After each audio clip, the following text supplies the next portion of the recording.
मैंने अपने दोस्त रवि को फोन पे से 100 रुपए ट्रांजेक्शन किए, तो क्या वो 100 रुपए फिजिकली उसके अकाउंट में जा चुके हैं? तो आइए बात करते हैं फोन पे या और अदर पेमेंट ऐप कैसे काम करते हैं।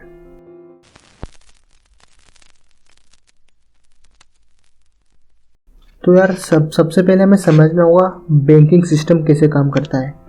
अब मान लीजिए मैं किसी बैंक में गया XYZ, वो बैंक में मैंने अपना अकाउंट ओपन करवाया, तो मुझे 3-4 चीज मिलती है। पहला अकाउंट नंबर, दूसरा मेरा नाम, तीसरा बैंक का IFSC कोड और बैंक की ब्रांच। अब गाइस मुझे उसमें पेमेंट जमा करवाना है, तो मैंने जो पेमेंट है वो कैशियर को दिए। कैशियर ने क्या किया, उसके जो अकाउंट है, मान लीजिए मैंने बैंक ऑफ इंडिया में अपना अकाउंट ओपन करवाया, तो वो क्या करेगा, बैंक ऑफ इंडिया के अकाउंट से मेरे अकाउंट में पैसे डेबिट कर देगा और मेरे से जो फिजिकल जो 500 रुपए है वो मेरे से रख लेगा वहां पर लेके। तो गाइस कुछ नहीं हुआ, उसने एक अकाउंट से पैसे लिए और एक अकाउंट में डाल लिए और मेरे से पैसे लेके वहां रख लिए। तो गाइस जो फिजिकली पैसे ट्रांजेक्शन तो वहां पर भी नहीं हुए, वो पैसे वहीं के वहीं रखे, बस एक अकाउंट से नंबर इधर से उधर आ गया। तो गाइस अब बात करते हैं थोड़ा डीप में कि बैंकिंग सिस्टम कैसे काम करता है।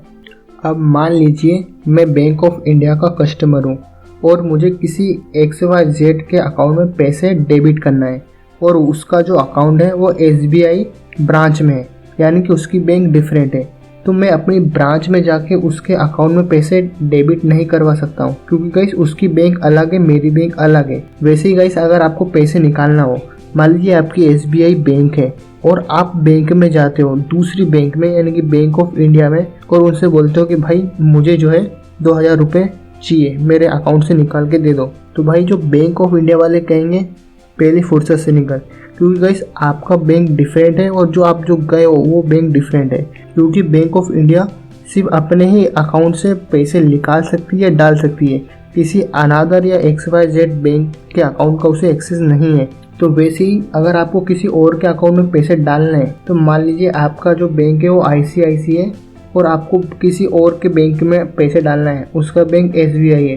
तो गाइस आप आपकी ब्रांच में जाके उसके अकाउंट में पैसे नहीं डाल सकते। अगर आपको पैसे ही डालना है तो उसकी ब्रांच में जाके डालेंगे, या तो आप उसे चेक दे दो, क्योंकि गाइस अलग अलग बैंकिंग सिस्टम होता है। तो ये सबसे बड़ी प्रॉब्लम थी। आइए हम बात करते हैं मोबाइल बैंकिंग सिस्टम कैसे काम करता है।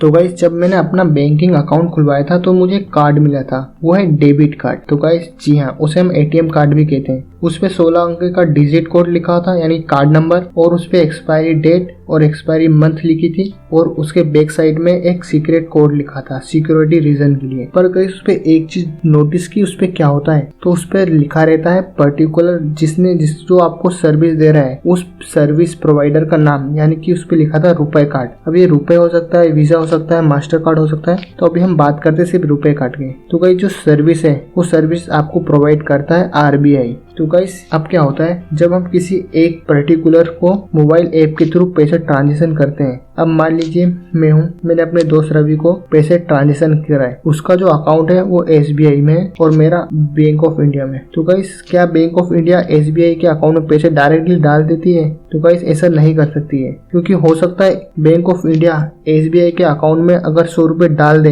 पर इसका क्या प्रूफ है कि वो अपने अकाउंट से माइनस भी करेगी 100 रुपए? तो गाइस इसी चीज को देखने के लिए RBI आती है। अब क्या करती है बैंक ऑफ इंडिया, अब मुझे जो पैसे देने थे मेरे बैंक डायरेक्ट SBI को न देके RBI को देता है, वही RBI फिर वो पैसे SBI के खाते में ट्रांजेक्शन कर देती है। तो गाइस क्या यहाँ पर भी फिजिकली पैसे गए हैं ऑनलाइन? तो गाइस नहीं, जो पैसे अभी भी वही रखे। तो गाइस वो पैसे कहाँ जाते हैं? तो गाइस जब लास्ट में सब ट्रांजेक्शन होता है उसके बाद एक पर्टिकुलर डेट पे जो क्या होती है, बैंक ऑफ इंडिया यानी कि जितने बैंक से ट्रांजेक्शन हुआ है RBI का, वो सारा पैसा एक वैन से अपने पास लाती है और वो पैसा फिर अपने अलग अलग बैंकों में अलग अलग जिनके अकाउंट में वो डेबिट किया है उनको दे देती है। तो बस इस तरीके से जो पैसा है वो आखिरी में फिजिकली आता है और फिर RBI के द्वारा डिस्ट्रीब्यूट होता है, ना कि ऑनलाइन होता है। तो गाइस ऑनलाइन तो सिर्फ जो है नंबर बदलते हैं, सिस्टम माइनस करता है इधर से और उधर प्लस करता है, और कुछ नहीं होता है। जो भी सब कुछ होता है वो RBI के सर्वर में होता है। तो गाइस आई होप आप समझ चुके हैं फोन पे या मोबाइल बैंकिंग सर्विस किस तरीके से काम करती है। Thank you guys.